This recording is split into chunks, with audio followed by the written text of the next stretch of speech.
¿Nos escucháis bien? ¿Alguna mano arriba? Perfecto. Bueno, pues vamos a empezar. Bienvenidos a todos a esta sesión, gracias por venir. Hoy vamos a hablar un poco del caso de uso de Globo y nuestro servicio de Amazon Aurora. Me voy a presentar brevemente. Yo soy Miguel Rodríguez Vázquez, trabajo como arquitecto de soluciones en AWS y mi trabajo un poco en el día a día es ayudar a clientes pues, como vosotros o como Globo en su viaje por el cloud, ¿no? En construir aplicaciones y desarrollar aplicaciones nativas para cloud. Tengo el placer de presentaros hoy a Joan Martínez como director de ingeniería de Globo, que nos dará también parte de la sesión, y a Nishat Ahani, que estará también dando otra parte de la sesión. La sesión va a ser en español, la parte de Joan y mía, y la parte de Nishat sí que será en inglés. Así que nada, empezamos.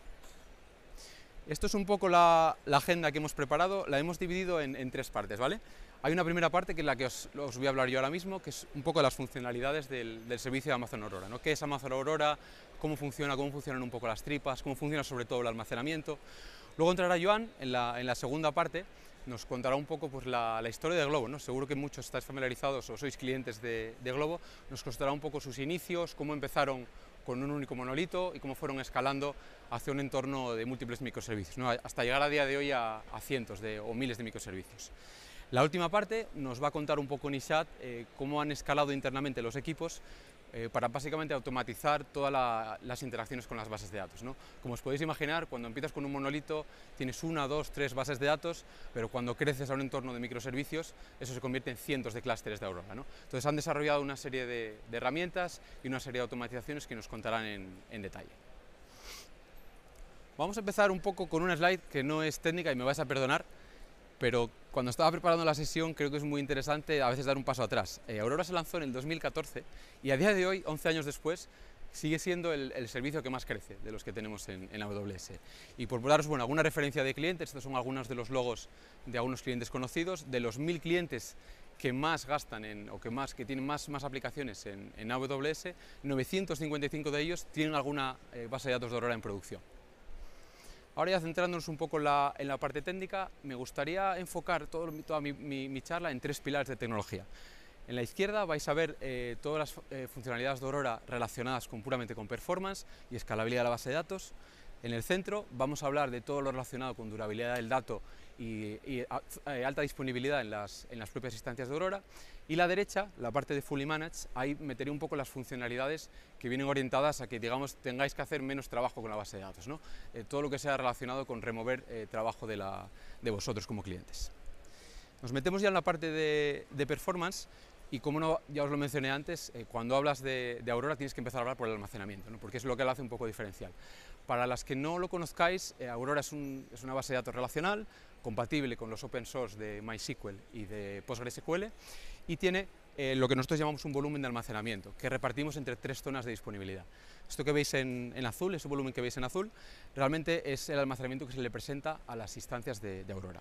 En amarillo podéis ver lo que podemos denominar discos físicos que componen ese volumen de almacenamiento y que también distribuimos entre las tres zonas de disponibilidad.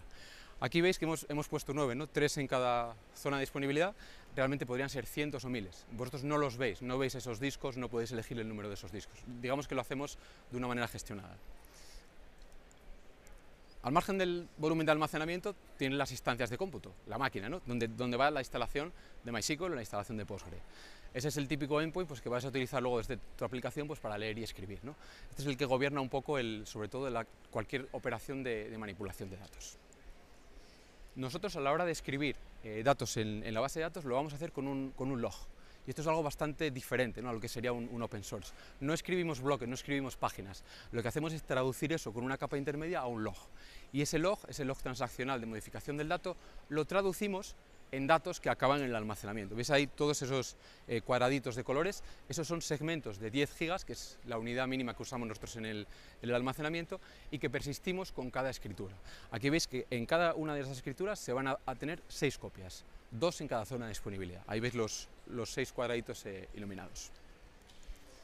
Sin embargo, en lecturas sí que retornamos páginas, sí que retornamos bloques. ¿Por qué? Por mantener un poco la compatibilidad con los estándares open source de MySQL y de Postgre. Si uno de estos segmentos se pierde, ¿por qué se puede perder? Pues por un problema de red, que el nodo de almacenamiento no lo escriba y no se escriba, no se almacene ese segmento. Si se pierde lo que hacemos es, automáticamente, tenemos unos protocolos por debajo verificando temas de integración de los propios segmentos en el almacenamiento y lo replicamos, es decir, lo traemos desde otro de los discos físicos, para garantizar siempre esas 6 copias siempre persistentes en el volumen de almacenamiento.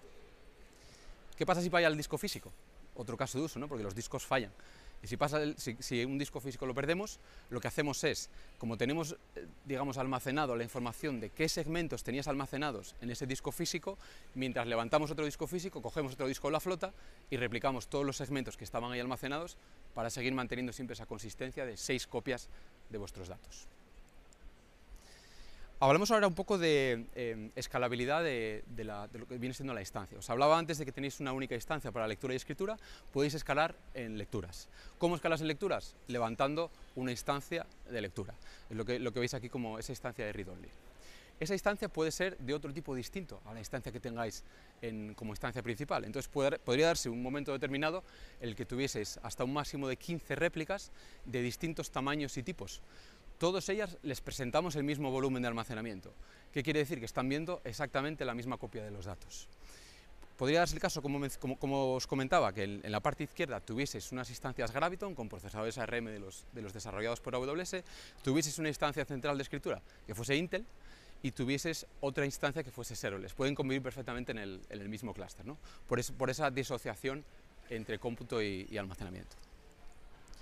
¿Qué pasa con los discos? ¿Cómo escala el disco? Estamos más acostumbrados muchas veces a tienes una base de datos, provisionas un tamaño de disco, ¿no?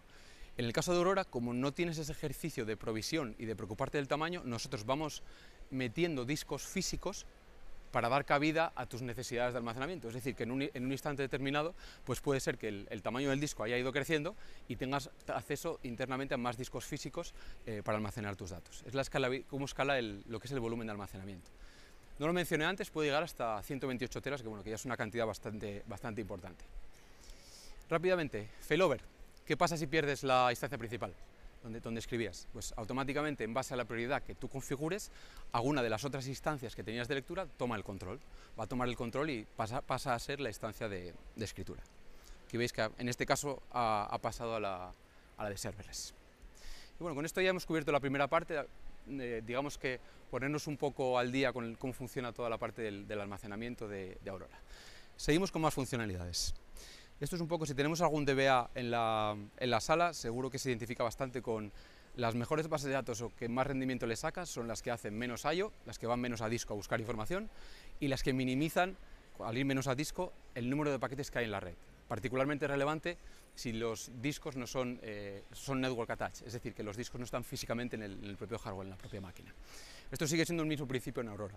Entonces, es muy típico que tengas una instalación, por ejemplo, como podría ser una instalación open source de MySQL o de PostgreSQL, en el que tu instancia, aquí veis como la instancia más de la izquierda, es la que tiene la escritura y la lectura, y como no ve el mismo volumen que la otra réplica, tengas que estar replicándole cualquier cambio en los datos, cualquier operación de escritura o de creación de una tabla, por ejemplo. ¿Qué significa esto? Que al final ambas máquinas van a estar trabajando en escritura, ¿no? Para que ambos volúmenes de datos sean lo mismo. ¿Qué pasa en Aurora? Pues como os he contado antes, seguro que ya estabais esperando, es el mismo volumen. Están viendo exactamente lo mismo, no hay una replicación per se de la que te tengas que preocupar, lo hacemos nosotros por debajo. Otra funcionalidad de Aurora interesante y que no es muy conocida, de hecho luego os contará un poco más Nishad, ellos la implementaron hace un tiempo, es la de instancias de tipo IOptimize. Estamos acostumbrados en Aurora, por cierto, aquí aparecen dos AZs por simplicidad, no es que tenga una manera de configuración distinta. Típicamente cuando tú levantas una instancia de Aurora con su volumen de almacenamiento, vas a pagar por tres cosas. Vas a pagar por el tamaño de esa instancia, pues una 2XL, una 4XL, una 16XL, vas a pagar por el volumen de los datos que tengas almacenados y vas a pagar por el IOPS, es decir, las operaciones que acaben modificando datos contra el volumen de almacenamiento.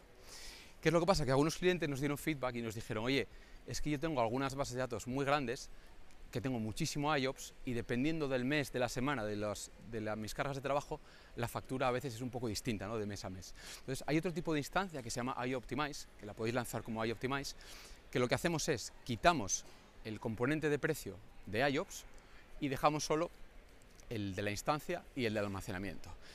poniéndoles un premium por encima. Digamos que una instancia de iOptimize comparada con una instancia estándar es más cara la de iOptimize, porque hemos quitado el componente de iOPS. ¿Qué nos da esto? Pues obviamente unas facturas más predecibles, ¿no? Sobre todo para ciertos tipos de workload en los que van mucho a disco, y también tiene otro beneficio, que es lo que os va a explicar luego antes Nishat, en el que mejora el performance en las escrituras. Y tú puedes estar pensando, ¿por qué mejora? Si es otro tipo de instancia que es lo mismo, ¿no? Realmente este tipo de instancia optimiza la manera en que persiste información con el log en el almacenamiento y lo hace más óptimo. Al hacerlo más óptimo consume menos CPU y tiene más throughput, es decir, puede escribir más datos por segundo en el almacenamiento, con lo cual, en el caso de Global se ha permitido pues, bajar el tamaño de la instancia, ¿no? Eso, digamos que es un efecto, un daño colateral, un efecto colateral de haber tenido este tipo de máquina. Con esto estaríamos acabando o metiendo alguna funcionalidad adicional en la parte de performance. Vamos a hablar ahora brevemente de serverless. Antes habéis visto una instancia ahí de serverless. ¿Cómo funciona serverless? Todo lo que os conté hasta ahora era Aurora Provision, es decir, tú eliges el tipo de máquina, el tamaño y se levanta una máquina, no una instancia. Con serverless no funciona así. Aquí tenéis un típico clúster de varias máquinas. Con serverless no eliges la máquina, no eliges el tipo de procesador.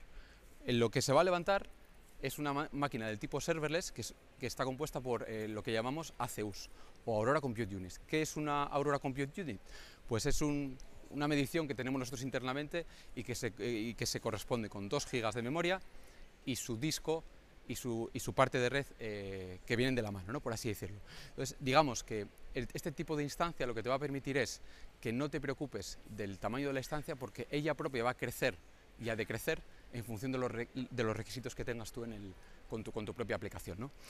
Muy interesante este tipo de instancia, obviamente, entornos de desarrollo que muchas veces tienen poquísimo tráfico o ninguno fin de semana, noches, etcétera, o también entornos de producción que tengan un uso muy variable, es decir, que puedas tener una parte del tiempo que se use muchísimo y otra que la instancia prácticamente esté sin ningún tipo de trabajo, ¿no? Entonces ahí vas a pagar menos porque por dentro va a ser más pequeñita también la propia instancia. Aquí hemos metido servers en la parte de Fully Managed, y antes de pasarle a Joan me gustaría contaros rápidamente algunas de las características de todo relacionado con operaciones y mantenimiento de la base de datos. La primera, bastante obvia, la que todo el mundo conoce, ¿no? El tema de los backups y Point in Time Recovery. ¿Cómo lo hace Aurora? Aurora lo que hace, tiene un backup automático que es configurable, pero el backup automático lo que hace es, oye, yo vuelco un snapshot de ese volumen de almacenamiento, lo vuelco a S3 una vez al día. Y aparte de eso, vuelco todo el log transaccional, cada 5 minutos. De manera que, si tú tuvieses que hacer una restauración de la máquina a cierto instante de tiempo, vas a tener esa granularidad de 5 minutos, porque cogeremos el snapshot, el más reciente, y aplicaremos los logs transaccionales hasta ese instante de tiempo. Esto es el que viene por defecto de los backups automáticos y Point in Time Recovery. Otra funcionalidad específica de Aurora relacionada con los backups, los clones, y esta sí es específica de Aurora. ¿Cómo funciona el clon? Aquí tenemos otro clúster, pues un poco como el que habéis ido viendo hasta ahora, ¿no? Una máquina para lectura y escritura y un par de réplicas. ¿Cómo funciona el clon? El clon lo que hace es, te levanta una máquina, otra instancia, fuera del clúster, que va a estar viendo el mismo almacenamiento. No coge todos los datos de almacenamiento y crea uno nuevo en un nuevo volumen, no, está viendo el mismo. Entonces, ¿eso qué significa? Que vais a poder levantarle una instancia en minutos, sobre todo si es una base de datos grande, que típicamente cuando quieres hacer una restauración desde Snapshot, pues se puede tirar ciertas horas. Aquí en unos minutos tienes una instancia funcionando, y en el momento en el que el almacenamiento diverja, es decir, que tú tengas ese volumen y que el clon escriba datos en las mismas filas, digamos, que las instancias principales, el propio clon cambia, digamos, escribe los datos y solo los ve él, en el mismo volumen de almacenamiento. Es decir, divergen en ese momento los almacenamientos, pero te mantienes en el mismo volumen de almacenamiento original. Si no modificas ningún dato, no pagas otro volumen de almacenamiento, porque estáis viendo el original. Y la última cosa que quería contaros es los Blue-Green, los deployments Blue-Green. ¿Cómo funciona Blue-Green? Esto básicamente, esta funcionalidad lo que hace es facilitar la operativa en los upgrades de bases de datos o en ese testing a veces que haces con diferentes versiones de alguna funcionalidad de la aplicación. Se facilita la operativa de lo que harías tú manualmente levantando una máquina, replicando, cambiando el endpoint de DNS, eso lo hace de manera gestionada. Entonces tú podrías tener una base de datos funcionando, un clúster a la izquierda con tus réplicas y tu instancia de escritura, y luego cuando habilitas esta funcionalidad haría una copia, aquí se haría una copia del volumen de almacenamiento, levantaría otro, levantaría las mismas máquinas y sí que haría replicación a nivel de engine. Aquí sí que hay una replicación a nivel de engine, el propio engine que estáis utilizando. Entonces, en un instante de tiempo tenéis los dos entornos arriba. Podrías hacer el testing que necesites, típicos testing de regresión, nueva funcionalidad, nueva versión de base de datos, etc. Y cuando tú quieras, lo que haces es lo que se llama cutover. Y el cutover, el propio servicio te hace el cambio de DNS, te deja solo el entorno green, que es con el que te quieres quedar, y también te borra el anterior. Y también tiene una funcionalidad que monitoriza el lag de replicación entre ambas máquinas. Eso también os lo va a contar un poco Nishat porque lo usan muchísimo. Y con esto hemos metido otras piecitas, ¿no?, de los 3 pilares que hablábamos, así que le paso el testigo a Joan, que nos cuente un poco de Glovo y cómo usan Amazon Aurora. Okay. Buenas, ¿se me oye? Buenas, me presento, yo soy Joan, actualmente lidero los equipos de plataforma dentro de Glovo. Y antes de explicar cómo Glovo utiliza Aurora y cómo nos ha ayudado a la hora de escalar, me gustaría brevemente introducir lo que hace Glovo y la escala que tenemos. Glovo, la misión que tenemos es crear el marketplace más grande dentro de una ciudad para que cualquier cosa esté disponible casi inmediatamente, ¿no? Actualmente los volúmenes vienen de comida a domicilio, pero también de groceries o de retail. También me gustaría compartir una serie de números a nivel de business y también de los equipos de ingeniería que pueden dar algo de contexto de los problemas que nos hemos ido encontrando durante nuestra evolución utilizando Aurora. Nosotros operamos actualmente en 23 países, más de 1.500 ciudades y tenemos más de 150.000 partners activos. Y a nivel de ingeniería, somos más de 500 personas, más de 500 desarrolladores a los que operan diariamente con bases de datos, unos 75 equipos y 10 clusters. Ahora, acabando ya la charla comercial, vamos a entrar en materia de lo que vamos a cubrir tanto Nishat como yo. La idea es empezar con dónde estábamos en 2019, cómo eran las cosas, ver el tooling o un subset del tooling que hemos creado para mejorar la operativa de Glovo. Y luego Nishat comentará cómo se ha utilizado el operador de Kubernetes para hacer el upgrade de MySQL 5.7 a 8 con un equipo súper pequeño de storage y casi sin impacto a equipos de producto. Esto, cuando yo entré a Glovo, éramos más o menos un equipo de plataforma de 4 ingenieros. Y esto es lo que había. Una aplicación monolítica, como muchas empresas empezamos con una aplicación Java que crece demasiado hasta un punto casi incontrolable que se conecta a un clúster de bases de datos. Estábamos en la última instancia de Aurora, por lo tanto no había posibilidad de escalar más verticalmente. Data Engineering casi no era nada en Glovo, estaba empezando y por lo tanto teníamos readers dedicados con specific endpoints para workloads analíticos, ¿no? Y luego a nivel de tooling y observability casi no teníamos nada, por lo tanto en cada incidente estábamos a ciegas. Aparte de esto, el negocio iba creciendo muchísimo y el equipo de ingeniería lo queríamos doblar cada año. Podéis imaginar que estos son los ingredientes que llevan a un desastre. Pues eso fue, era un constante post-mortem, incidentes, problemas con Glovo que no se podía pedir, está básicamente down, en fin. Pero no solo sufrimos nosotros, también AWS sufrió con nosotros. Teníamos un montón de tickets abiertos y Javi nos ha pasado. Básicamente esta es la lista de tickets que abrimos al equipo.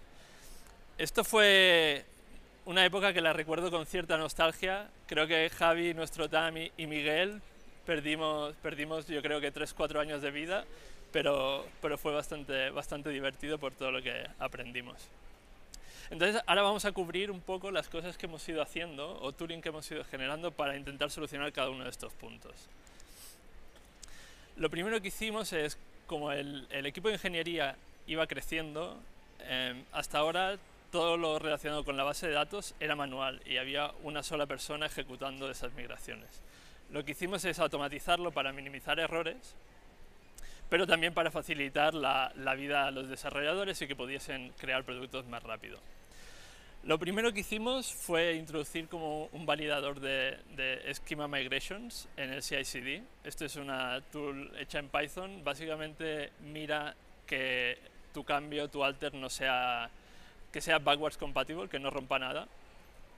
Y también mira que si haces un alter, el alter sea log none y algorithm in place, porque eso básicamente garantiza o intenta o ayuda a garantizar que no vas a tener problemas cuando se ejecute la migración, aunque sea bastante larga.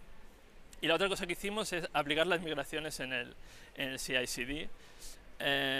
Hasta, como decía, era manual. Nosotros utilizamos Flyway, creo que es bastante estándar utilizarlo.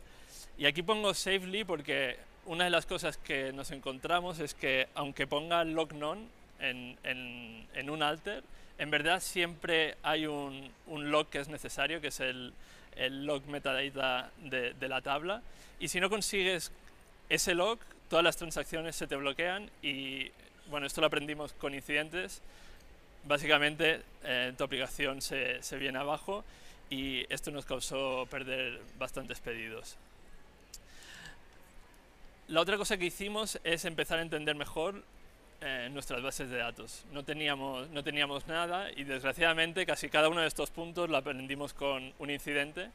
Por ejemplo, Max Connections lo aprendimos que teníamos que mirarlo y teníamos que tener alertas después de incidentes, no solo a nivel del clúster, pero también necesitábamos información a nivel de connection pool de la aplicación. Utilizamos Hikari y entonces pues en nuestro equipo de SRE pusieron todas las alertas a nivel de active, idle y asegurarnos que nunca llegábamos a consumir todas las conexiones. Otra cosa que pusimos son las long running transactions.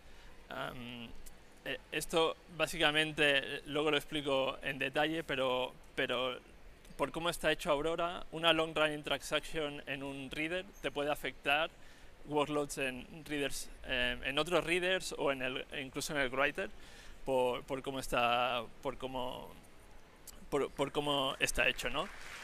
Int overflow, esta es otra de las cosas que pensaba que nunca llegaría. Cuando empezó Globo, muchas tablas tienen autoincrement de primary key y tienen un integer. Cuando las creas en 2019, que hacíamos súper pocos pedidos, dices nunca llegaré al máximo. Bueno, pues resulta que sí, y es una de las cosas que da realmente miedo cuando estás en un incidente y no sabes qué hacer porque no puedes hacer ningún alter porque la tabla es muy grande. Entonces ahora tenemos métricas y tenemos alertas sobre esto. Y por último, table size, para comprobar que no hay ninguna tabla que crece mucho, para controlar los costes de backups y de storage. Como comentaba, las transacciones que duran mucho afectan a otros readers. Aunque tengas endpoints dedicados, ese workload puede afectar, por ejemplo, al writer. Y lo que hicimos es crear un kill long running transactions, que lo que hace es las transacciones que llevan más de X tiempo abiertas las mata y así aseguramos que la performance se mantiene.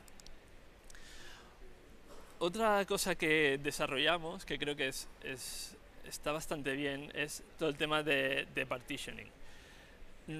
Para controlar un poco el volumen de datos, especialmente time series data, no teníamos nada y las tablas iban creciendo y creciendo, cosa que eso puede llegar a degradar la performance de las queries, porque cada vez los índices son más grandes, no puedes cachear tanto. Entonces lo que pusimos es time series data partitions, soportamos diferentes tipos, Snowflake ID, pero también UUID v7.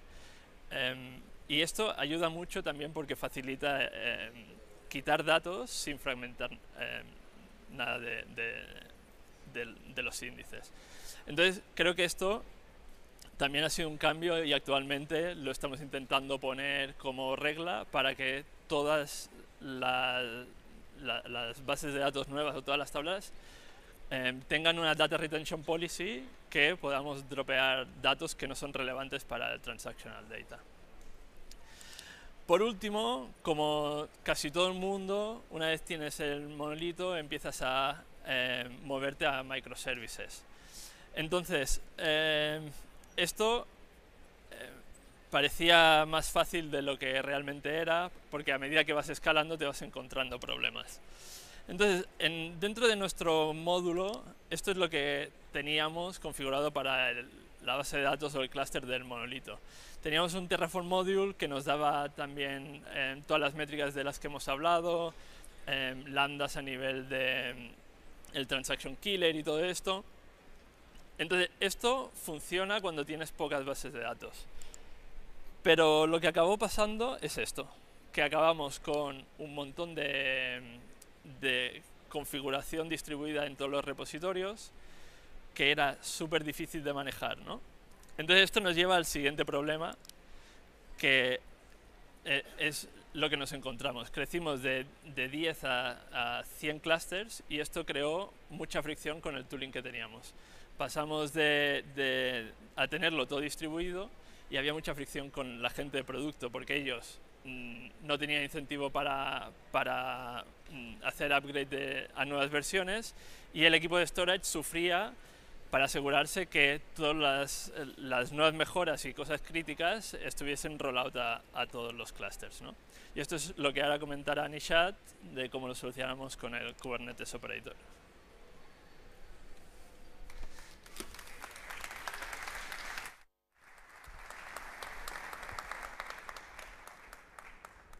Thanks for that, John. And I'm going to talk a little bit about how we solve those scaling challenges that John spoke of using a Kubernetes operator. I'm going to go first with giving you a little bit of context as what is a Kubernetes operator and what we use custom resource definitions for. It's basically enhancing your functionality of a Kubernetes cluster. You would define a custom resource definition for your particular resource. In this case, we developed it for the Aurora MySQL database that we have. And we developed an operator that would watch those resources and act upon the given specification to do whatever was necessary. In this case, we were managing the entire life cycle of our database clusters. We decided to go with a hybrid approach. This is something with a combination of Kubernetes operator as well as the Terraform module. This is something not seen everywhere. This is something unique, and we wanted to not build everything from scratch. We wanted to keep a simple YAML specification that the product teams would work with and have separation of concerns for the product engineers and the storage engineers. We came up with like a hybrid approach here. As you can see from on the left, the product engineers would only work with their service repository with their YAML specification. Argo CD would pick that up and deploy it to the Kubernetes cluster that we have. And then the custom resource, the Aurora resource specification, would be picked up by our custom Kubernetes operator, which would manage the entire life cycle of our databases, including deploying the Terraform module to a central repository and using Terraform Cloud at the back end. So the storage engineers would only work with the central repository or the Terraform Cloud, whereas the product engineers would only work with their service repository and Argo CD. So like this architecture gave us a split of how engineers interact with what interfaces and APIs. And I'm going to give you an example of what the YAML resource looks like in the service repository on the left. This is an example database we have running in production. And the product engineers can specify the MySQL version, the instance size, the scaling rules, some properties that they typically modify, like the connection size, and also the partitioning config that Johan spoke about earlier is also specified in this resource definition. And on the right, we also had some additional custom properties for certain databases that we would change deployed in our central repository. Now, this operator would combine both the properties, the one on the left from the custom resource in Kubernetes, and the one on the right would be in the Git in the central repository. It would combine them to create the Terraform module definition that we have, which would be deployed to Terraform Cloud.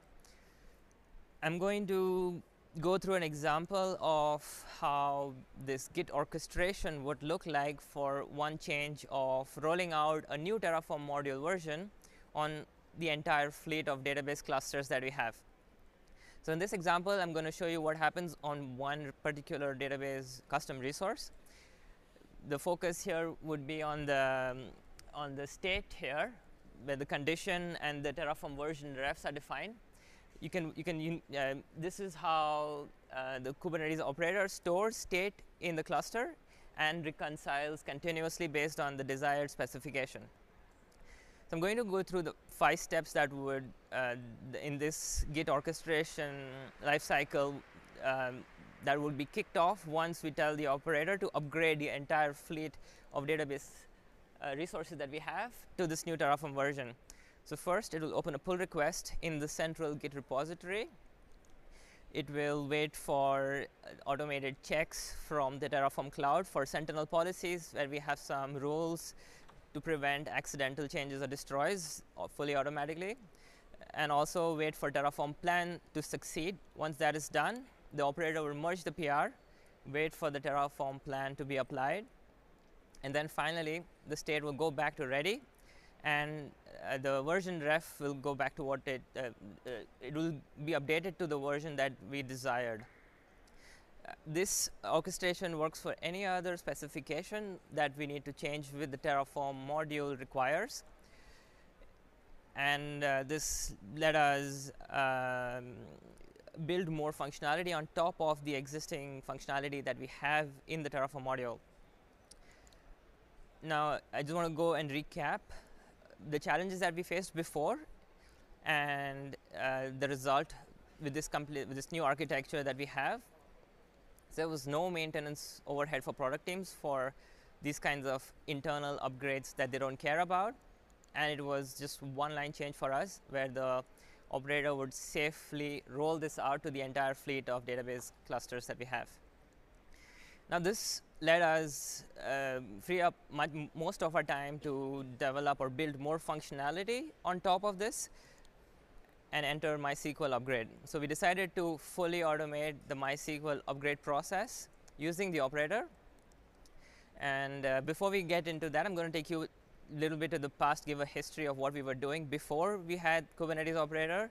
And in 2021, we were working on the MySQL 5.6 to 5.7 upgrade. That was a major upgrade, which required a lot of manual work involved, including we had some semi-automated scripts to spin up a new clone cluster from a snapshot, start binlog replication, make sure the data is binlog is caught up, data is valid. Then we would fail over the traffic late at night to prevent downtime during our peak traffic hours. And in total, the toil was per database around 1 hour of prep work, 1 hour of post-upgrade validation and cleanup, and around 20 minutes of late night hours where you would do this cutover and switch the production traffic to the new cluster. So when we had 45 database clusters back in 2021, the total toil was around 90 hours during working hours and 15 hours late at night. So 2024, we had to do the same thing, but this time from MySQL 5.7 to MySQL 8, because it was coming to the end of life. We had 110 production databases, and if we extrapolate the same amount of time we took back then, it would end up being 220 hours of work during business hours and over 36 hours of late night work. And we just had 3 engineers in the team. So this was not scalable.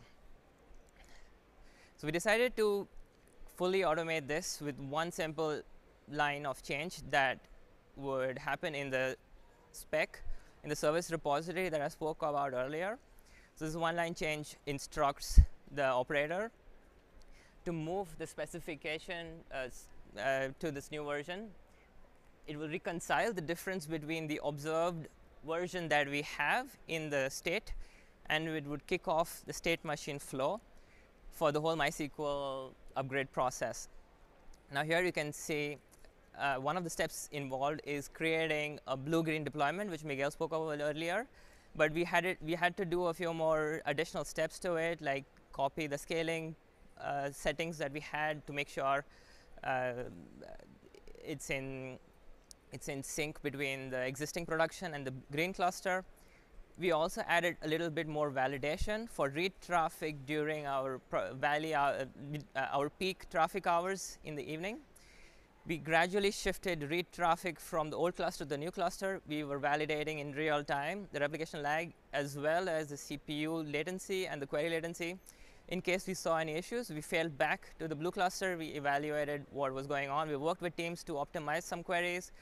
Because this is a major upgrade, there were some changes in how the query planner works or some underlying internals of the database where there was degradation on some clusters.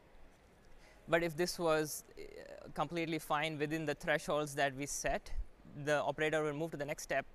It would cut over traffic to the green cluster during the maintenance windows at night. And after that's done, it would delete the old cluster, and then you would see the state reflect the desired specification that we want, and the condition goes back to ready. This was the entire cycle of the MySQL upgrade. And I'm going to talk about some of the challenges we faced. I spoke about the read traffic validation, but what about the write traffic? This is something we had to build custom outside the operator because it was very specific to MySQL 8 upgrades or certain specific databases that we were working on. The reason for having a challenge to do the write traffic validation is because because Oracle does not allow us to roll back the version once we upgrade, and if something goes wrong, it would incur a lot of downtime for us to restore an older snapshot and data loss during that process. We wrote some custom scripts to simulate removal of certain features in MySQL 8. For example, the query cache, we disabled it in production on 5.7 to see how it behaved. Certain queries were heavily relying on the query cache. So we worked with the product teams to either use Redis or fix the repeated calls to the database to not rely on query cache.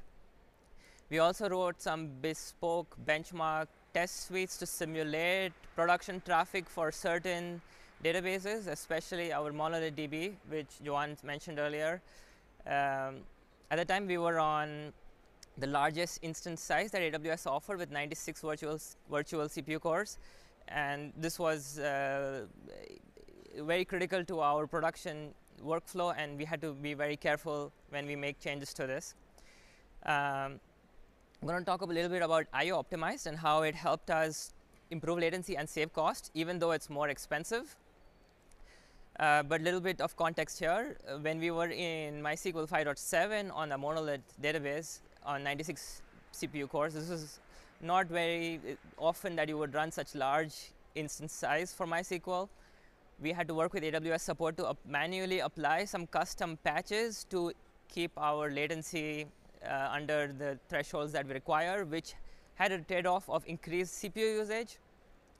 When we spoke to AWS when we were working on this MySQL 8 upgrade, and they suggested, hey, you should try IO Optimized. We ran some benchmarks, and we actually saw the latency really improved with IO Optimized, and we did not have to apply those manual patches. So in the end, what happened was the CPU utilization drastically dropped, and we were able to actually scale down the instance size. So even though it was more expensive, we ended up scaling down the writer instance, and this helped us save cost. And this is, in fact, the first time in Glovo's history that we actually scaled down the DB. We had to constantly fight Glovo's growing traffic volume and constantly scale up the database in the past. This is the first time we were able to scale it down thanks to IO Optimized. And yeah, let me go back to the MySQL upgrade process and recap now the challenges that we had before. And the final result with the operator, we managed to fully automatically upgrade more than the 100 databases that we had. And the final toil that we faced when working on this was 20 hours during business hours and less than 1 hour of work late at night. So we were 3 happy engineers. And that's it for me. Thank you. Quería daros las gracias a todos por la sesión. Habéis venido muchísima gente. Un placer teneros. Por favor, si podéis escanear el QR code, se os abrirá la app de AWS Events y ahí podéis dejar una feedback sobre la sesión, ¿no? Sobre qué os ha parecido y si queréis que sigamos haciendo sesiones como estas con clientes como Glovo. Así que nada, darle las gracias a Joan y a Nishat y muchas gracias por haber venido.